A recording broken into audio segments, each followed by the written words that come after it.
Sono una trentina le persone che i servizi segreti, la Digos e i carabinieri del ROS stanno tenendo sotto stretta osservazione in queste ore nel Veneto per le loro idee estremiste. E la sorveglianza non è facile. All'epoca di Al-Qaeda bastava individuare una cellula per sgominare l'organizzazione. Ora qualsiasi fondamentalista islamico potrebbe trasformarsi in un assassino.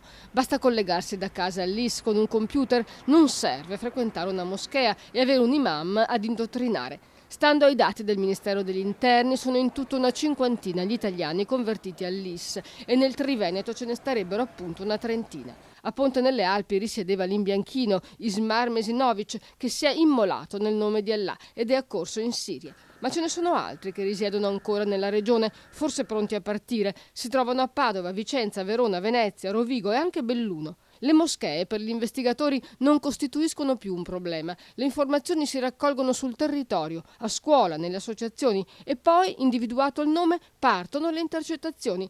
C'è un'indagine in corso, ha rivelato il procuratore aggiunto di Venezia, Del Di Ippolito, sul reclutamento di personaggi da inviare in Siria per combattere. E la guardia è molto alta, ma di più non è trapelato.